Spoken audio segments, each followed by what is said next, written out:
Hey, everybody. Thanks for checking out another episode of the Celebrity Jobber Podcast. I'm Jeff Zito. We're streaming everywhere. Apple Podcasts, Spotify, iHeart, wherever you listen to podcasts. And please hit that subscribe button. Really could use your help with the subscribing. Would love a 5-star rating. And please leave a review. If you wanted to check out all of our past guests and episodes, you can do so easily by going to celebrityjobber.com. I think it's fascinating to take a look at some of these people that we know and find out who they were before fame. My guest today is the bassist for a New Jersey band who kind of broke through in the late 80s, early 90s. Songs like 18 in Life, I Remember You, Youth Gone Wild. Rachel Bolan had a life before fame. Growing up in New Jersey, we'll find out a little bit more about his life before joining Skid Row. We'll find out about what his parents did for work, what he did for work before Skid Row reached their level of success, and maybe the big break or that life-changing moment. And FYI, Rachel Bolan releasing his debut solo album titled Gargoyle of the Garden State, set to drop June 12th. And you can check out the lead single right now. It's called At War With Myself and features Canadian rocker Danko Jones. Really great song. Check it out. We're about to find out all about Skid Row bassist Rachel Bolan, who's my guest this week on Celebrity Jobber. The Celebrity Jobber Podcast with Jeff Zito. If you like what you hear, please subscribe, give a 5-star rating, and leave a review. Check out all our past episodes on Apple Podcasts, Spotify, or wherever you pod. What if these celebrities weren't famous? What would they have become? What was their first job? We're about to find out. Hey, Rachel. Wow, I was panicking. I could not find the link. No worries. You know what? I'm from Jersey. I've been in this business for over 30 years, and I've never met you before. So it's that's crazy. I thought about me. Yeah, I've heard your name a million times. Right on. I've never actually met you. That's cool, man. You still in Jersey? I actually just moved back about a year and a half ago, something like that. Yeah. So I work at the Rat. So it's probably the station that you would probably listen to. But I grew up in Watchung Summit area for a lot of years. So yeah. I don't know what do you think it is, Rachel, about us Jersey guys? Do you think like there's something? It's like I always find a connection with the Jersey guy. I don't know why. I think maybe because everybody's against us. What do you think? Yeah, a little bit of that. I would say. I mean, we're very unique. We're different than anywhere else in the country. I mean, New Yorkers are New Yorkers, and we're very similar in certain ways. But the thing with Jersey, I find, is we're natural-born storytellers, and my dad had a saying for people that told a story that they could really cut down to half the time. He used to say, "Ask that guy the time; he'll tell you how to build a watch." Type of thing. Right. But we are storytellers, and we're honest, bluntly honest, and that makes us feel good, even if it makes other people feels not so good sometimes. And that's something that when I moved down south, I really had to dial back, because I say stuff to people, and they'd be like, this guy's an ass. Right. You know what I mean? Right. It's just we're tough. I mean, Jersey people are just tough, men and women. Sometimes the women are tougher than the guys. I think you're right. Yeah, and we share a lot of similarities with New York and with Philly and stuff. It's this area, but Jersey is just different. It is. It's something I don't know, maybe it was the Jersey Shore that kind of got people upset about people from New Jersey, to where real people from Jersey are like, wait, that's not us. But I think you're right. I think you know where you stand with somebody from New Jersey. Absolutely. They're going to just tell you flat out, Absolutely. And I think that's probably, you summed it up pretty well. So I had a conversation with Snake earlier on this podcast, and in its infant stages 4 years ago. And he said, I was working at a music store in Tom's River, and this guy comes in. He looks like a fucking rock star. This guy comes in, and it's Rachel Bolan. And I just ended up saying, like, hey, man, we should do something together. So is that kind of how you remember meeting Snake? Yeah, yeah. I went in a music store that I used to go to all the time, and he was fairly new there. Um, and he said he was from Sayreville. I was like, why? That's like an hour away, man. That's like over like almost 60 miles away. He's like, well, I can't get hired up there because they want me to cut my hair. And I was like, I like this guy. I like his work ethic. And so he'd taken two buses to get there, and to get to work. And we hit it off. He dropped a lot of names. Oh yeah, he was that Yeah, guy, huh? yeah, he dropped a lot of names, but I was like, we got together, and he had a band, and I had a band. I had a band with Scotty Hill actually, and so Okay. we just got together and started writing songs. And I think silently we were both thinking like, wow, this is pretty special. And then here we are, 40 years later. You know what I mean? Unbelievable. Yeah. Unbelievable. So what about growing up? Your family, were they musical people? Or how did you They find this? they liked music, like everyone listened to music. I'm the fourth out of four kids, so there was a lot of music playing in the house. From my one sister's room, you had like Herman's Hermits and the Beatles and stuff like that. From my brother's room, there was always Jimi Hendrix and Chicago and Miles Davis. And then my other sister's room was like a lot of like Melanie and Carly Simon, James Taylor type stuff.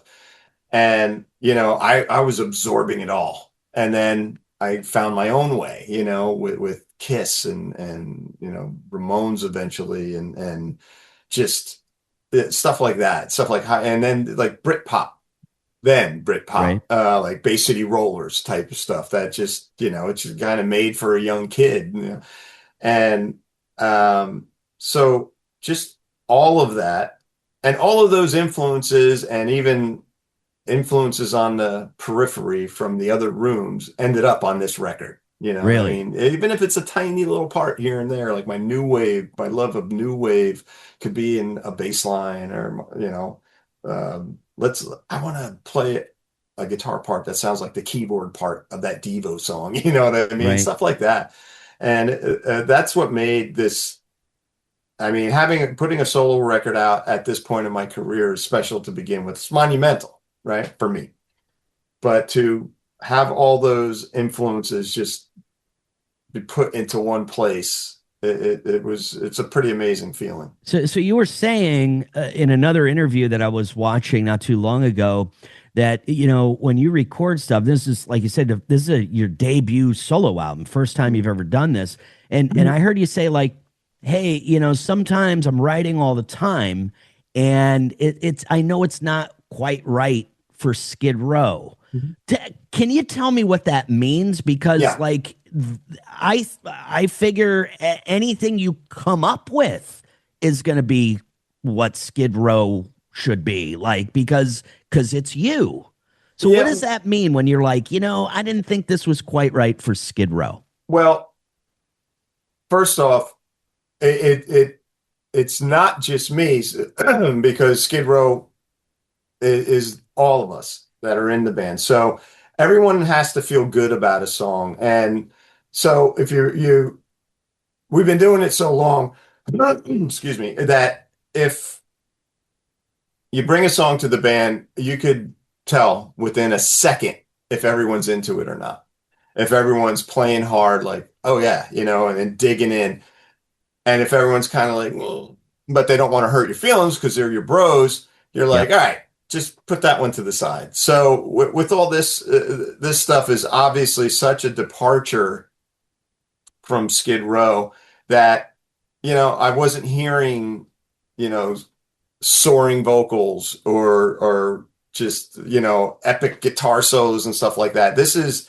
It's simple. It's like me. It's my attitude. I'm a man of simple. I like my life to be simple. I like my songs to be simple, and I write simply.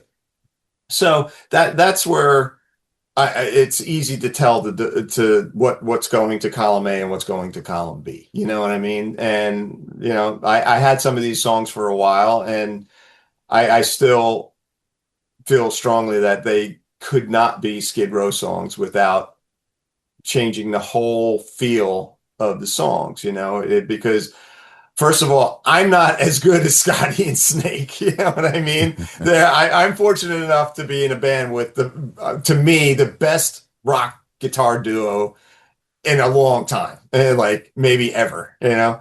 And so it would almost be like they'd have to dumb down their playing to play on this stuff. I don't think so. I think the single "At War with Myself" is great, really catchy, and I'm a big fan of Danko Jones. So are you friends with Danko? Yeah. How did you get all the guys? Are they all friends? Because I did hear you say one guy wasn't into it, and he just said no thanks. So was that guy a friend, or and not anymore? He wasn't. He was someone I really looked up to, and you take that chance putting it out there. You know what I mean? But yeah, everyone that was on the record were my friend. They are my friends. Corey, Danko, Damon Johnson, obviously the Rob, Scotty, and Snake, and Steve Conti. These are all my friends, and even more friends that did backup vocals. Ryan Cook, Paul Taylor, my friend Matt Farley. These are all true friends of mine that I could call at any time and say, "Did you see the game last night?" You know what I mean? Right. Yeah. And so that made a monumental, special, occurrence in my life, that much more special that they said yes. And I didn't write songs around them, but I knew immediately, like, oh, Nuno should play on this song. I'm hearing that kind of Nuno, right? Just flash and soul on, which was Jet Black Universe, and I had the one song Rock and Roll Star. I heard Scotty, and when Scotty came in and did the solo, I was like, oh my God. Like he never, both Snake and Scotty, it's like they'll play stuff and I'm like, I am so glad I'm in a band with these guys and not trying to be in a band with these guys. That's cool. Yeah, that's cool. And everyone that did it, like I was like, I had the song written. Yes, I could sing it, with the exception.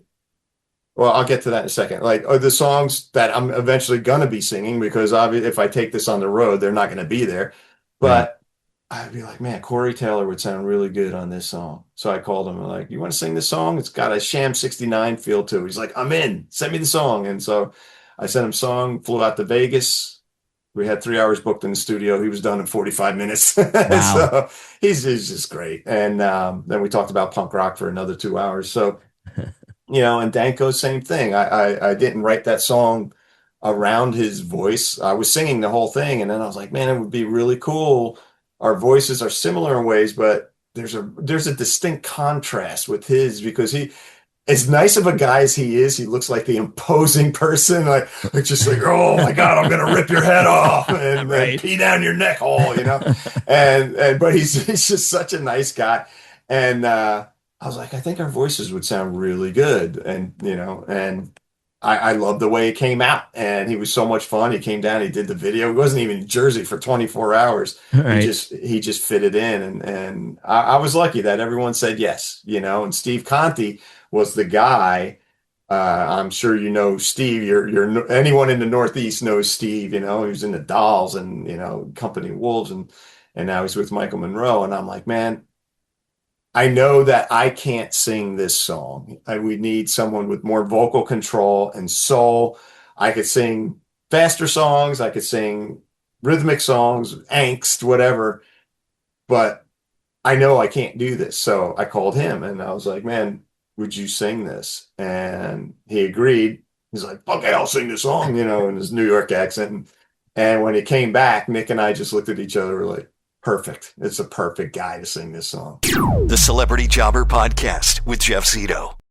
The Celebrity Jobber Podcast with Jeff Zito. I almost look at this like writing a book, right? Like it's like when you write your autobiography, when you reach this level of success, and that's kind of how I look at it for musicians, like coming out with a solo record, like you being a part of Skid Row for so many years. Did you ever do you ever do that look back that, you know, take a jog down memory lane.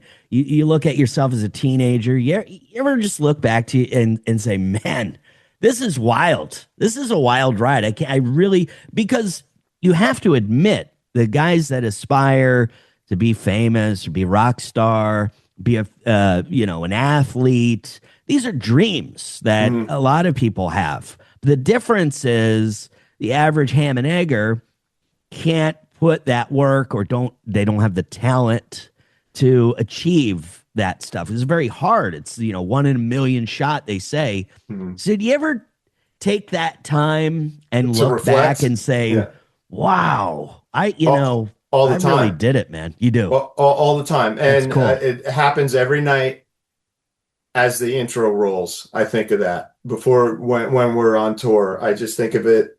I'm like, wow. I just look out at the crowd and I look at my best friends and I'm just like, this is amazing. We're in about 15 seconds, we're going to be running out on stage, living our dream again. Right.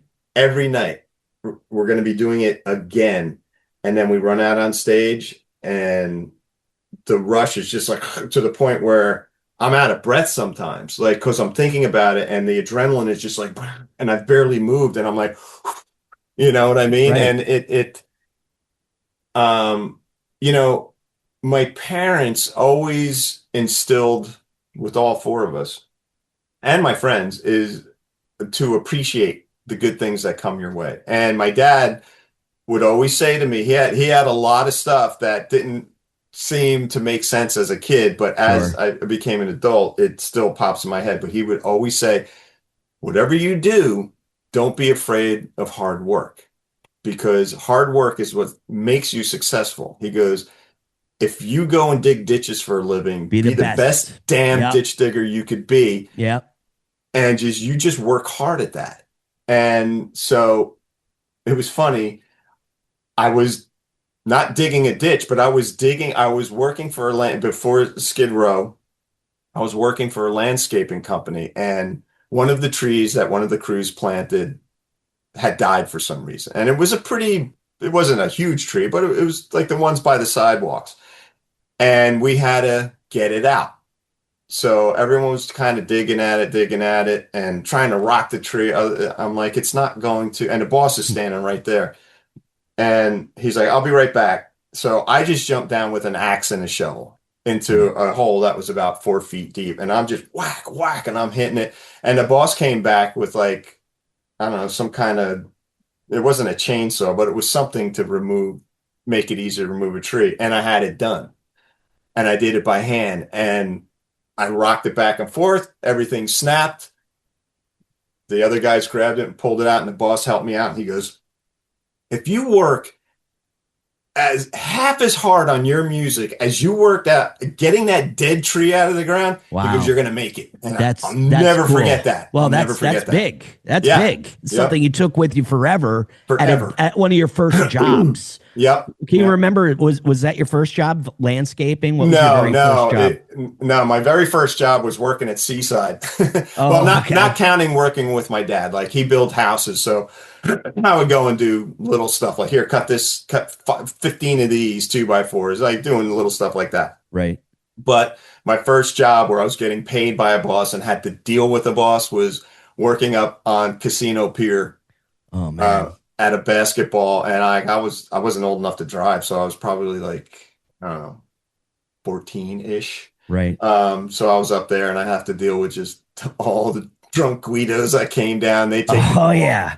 And back then, Seaside had a bad reputation back then, I bet, right? Not like now. Now. Yeah. And so I'd be there and I'm this scrawny little kid and these guys are trying to impress their girlfriends and they're missing it. They had to throw a basketball into a hoop. And the hoops were slightly smaller, and they told us to inflate the basketballs so they bounce. Yeah. And so I'd always get harassed, especially if he had his girlfriend with him, and he'd take, like, behind me was where the ocean pretty much was, the average ocean was what, the waves were breaking there, and the beach. Right. So they take these basketballs and they whip them in right over the whole thing into the ocean. And sometimes they'd stay on the beach. Most of the time they got washed out into the ocean. And then My boss told me to go get it after my shift was over. I go, you want me to swim out into the ocean to get the balls? He's like, you got to go get them. He goes, go get a net or something. I go, they're 50 feet out. They're like, Right. they're like almost at where they break. The And waves it's are at breaking. night. I'm not going out there. I'm not going out. So anyway, I got a couple. I walked down there and I'm like, I watched for him to leave. I was like, I'm not getting these balls. And then one came in. I brought one up and I put it. And I was dealing with that every day. That kind of Man. stuff every day. Drunk guys wanting to pick fights with me because I had long hair, or their girlfriend said, "Oh, you're cute," or something like that. So these Guidos want to jump over the thing. So I'm like, "Yo, dude," So my dad's like, and that's what influenced. My dad had a saying: if someone's bigger than you, hit them with a big stick, and that's Right. where I got the whole idea for the song "Big Stick." So I was like, okay. So I went into Dad's workshop and I found his framing hammer. So I brought it to work. He's like, what are you doing with that? He was driving me to work.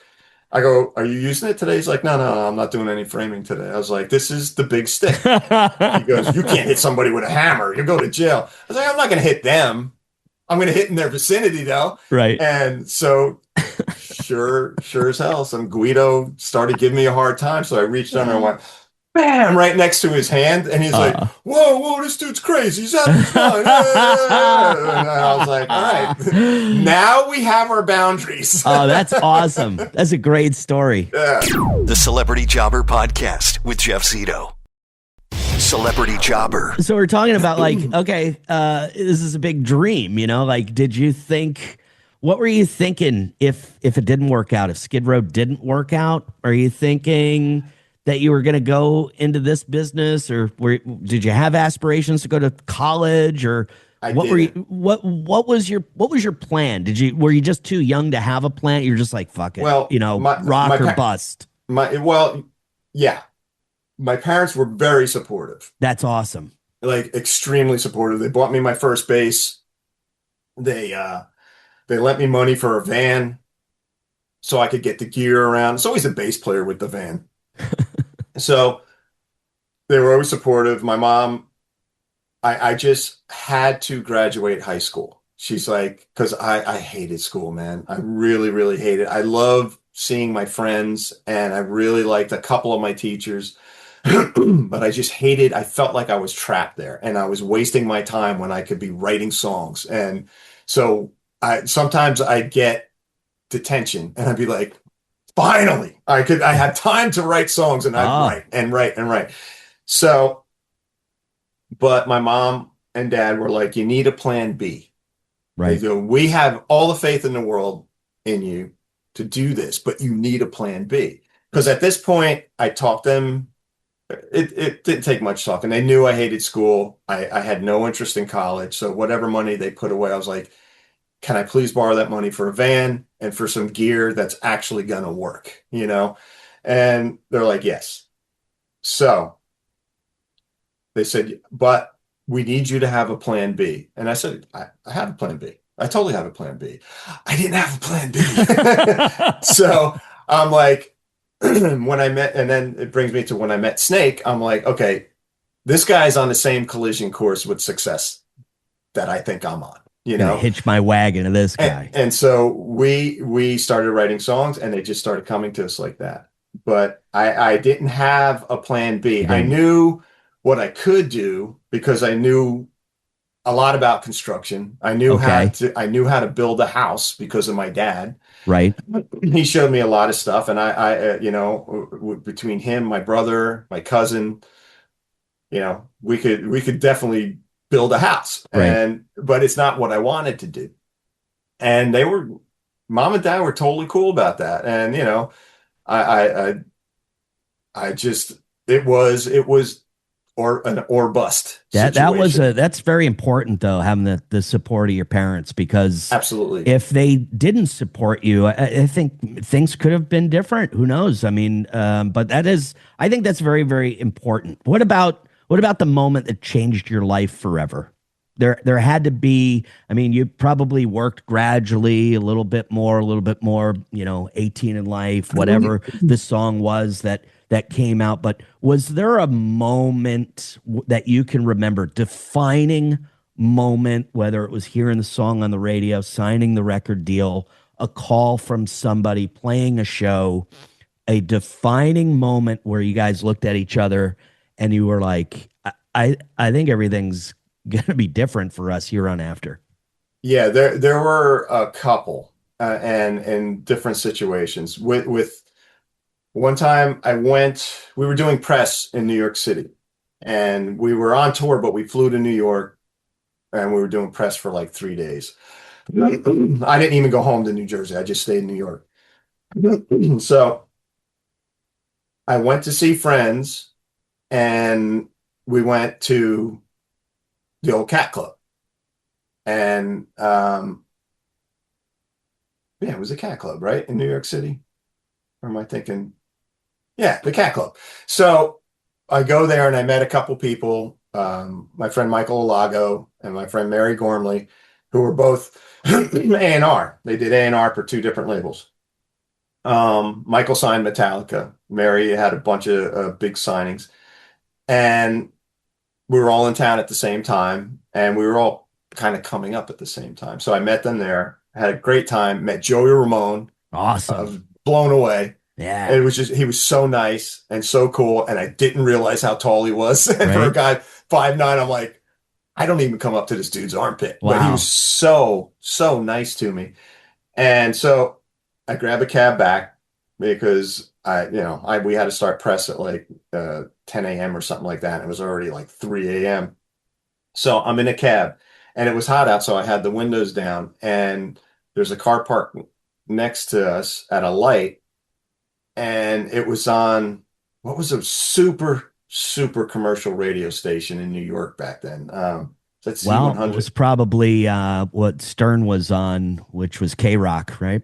No, was there a Z100 back then? Yeah, Z100 was like a top 40 station. Huge, huge. Yeah, that's what it was. Where all the Shannon. DJs, yeah, and all the DJs had lots of reverb and delay on their voice when Yeah. they talk. So I'm in the cab, and all of a sudden I hear 18 in Life on there. Oh, and it's man, like, that's a big station. Z100. Yeah. 18, and I'm like, oh my God. Yeah. Like, I'm not listening to it on a rock station. I'm Correct. listening to it on the most commercial station there From is. the top of the world, from the top of the Empire State Building. Yep. That's huge. Yeah. And so I'm listening to this, and there are dudes that do not look like they go to our shows at all. And they were. I know exactly what you mean. Like generic looking guys with like polos. They're like, these aren't rockers. Exactly. And they were rocking out to the song, and we kept stopping at the same lights. And I was just like, this is so unbelievable. Like, no one's going to believe this story. There are no cell phones then where I could call and go, listen to this. You know what I mean? And I got back, and I barely slept that night because I was so excited. Celebrity Jobber, the Celebrity Jobber podcast with Jeff Zito. There was another point where,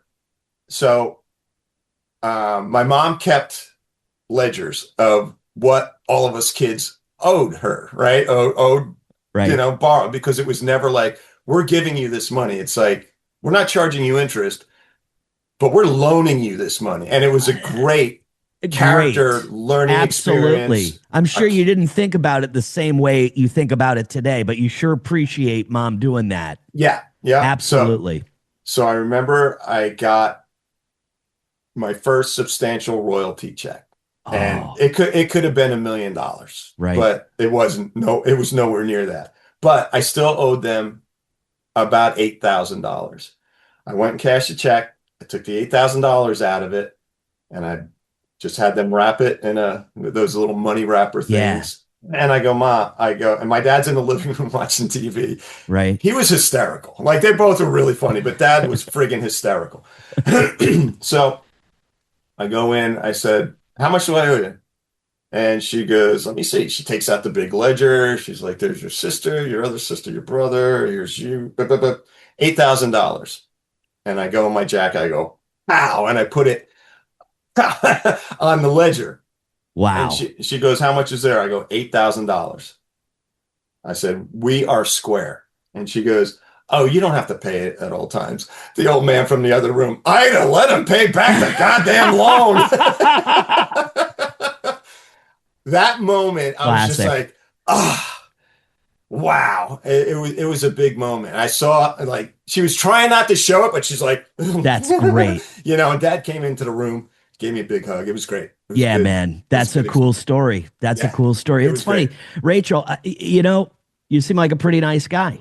And I'll tell you, Don't let that get out. I You hear ruin on my the street cred. I hear on the inside, you're tough. You're tough to be in a band with. I hear Rachel's tough, man. I know there's a lot of singers that are trying out right now. You got this really public thing going on with Sweetwater, Yeah. which is really cool. I'm following it. I even have some ideas of some guys, some friends of mine that I think would be good. And one of them goes, dude, Rachel, he's tough to be in a band with, man. Why, do you just grind these guys? Like just No, expect not at all. perfection? I don't think I'm tough to be in a band. I mean, I don't expect any more out of anyone else than I do out of myself. Maybe that's what they're thinking. But I mean, you know, we've made a mark. We've made our own mark on music, be it small, be it big, whatever it is. So, we all, it's not just me, we all expect someone to put in the time as we all do and put in the hard work as we all do. Going right back to what my old man said, don't be afraid of hard work.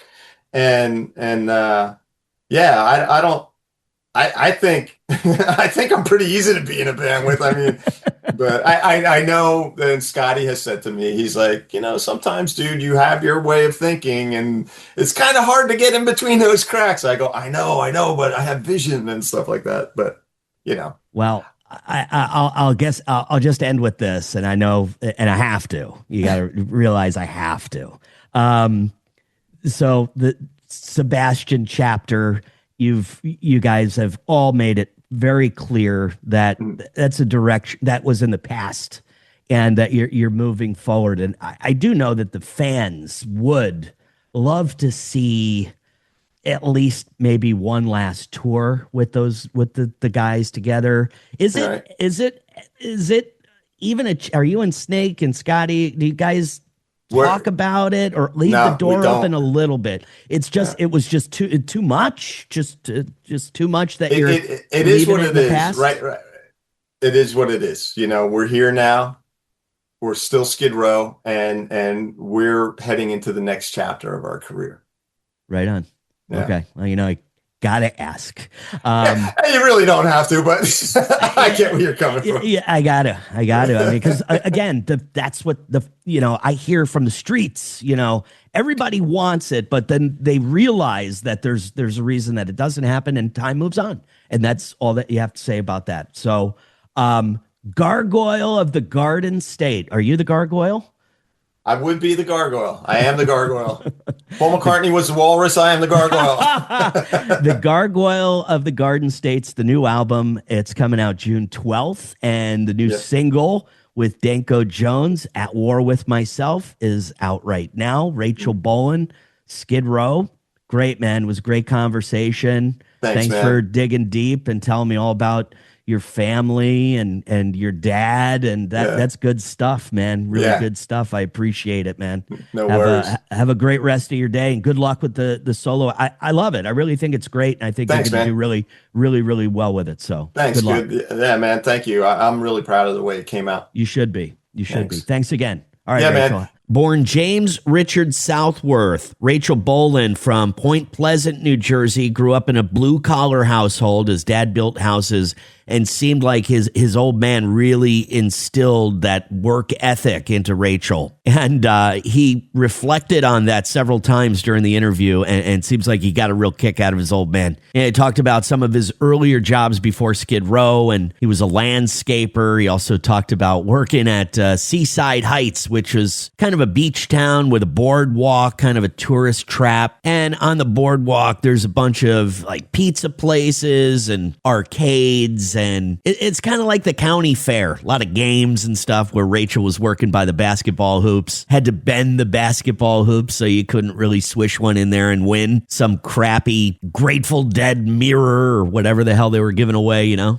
I think it was pretty cool. It seemed like he had a pretty close family, and mom and dad, he mentioned several times, were supportive of his music career. And think about that, how important that is. Like, your son has long hair and he's in a band. Usually mom and dad would probably steer you away from that, cut your hair, get a real job. But they supported him and they loaned him money for a van and talked about how his mother kept a ledger of all the money that the kids owed them. And one of Rachel's most satisfying moments was getting his very first royalty check, which was, he said, a substantial amount. And he knew that he owed his mom and dad $8,000. So he took that money out, asked mom how much he owed. She took out that ledger and she said $8,000. And he slammed the money down, said, "Here you go. I'm all paid off. We're square." And that was such a satisfying moment for Rachel. And I think it's really cool and shows you how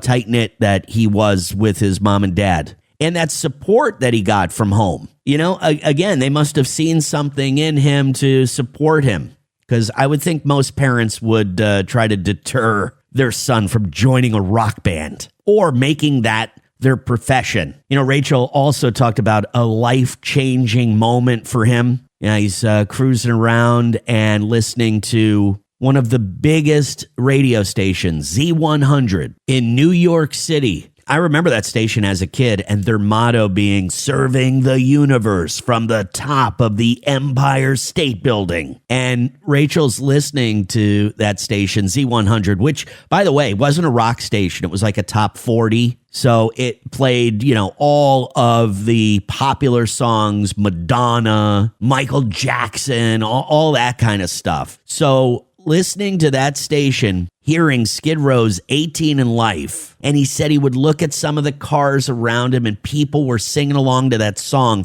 and they were kids that weren't going to his shows. Not the rocker type of kids, like regular kind of clean-cut people singing his song. It was that moment that he said to himself, "Wow, I think we're about to do something big."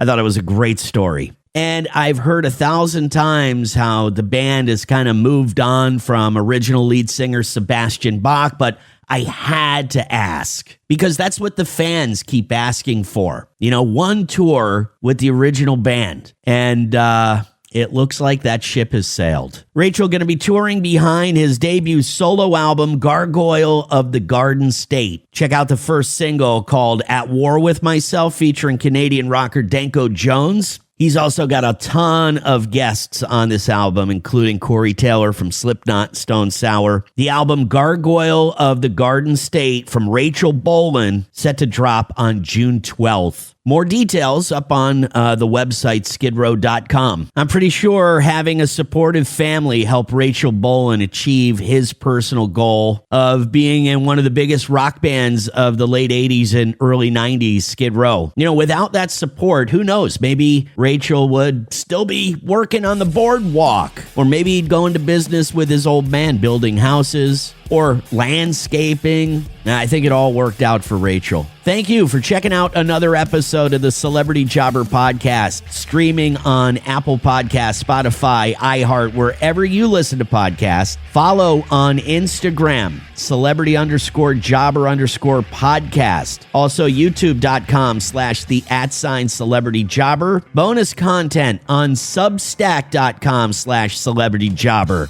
And of course, check out all of our past guests and episodes online at celebrityjobber.com. Who were these celebrities before they were famous? Regular people, just like you and me. Thanks so much for listening, and until next week, I'll see you then. I'm Jeff Zito.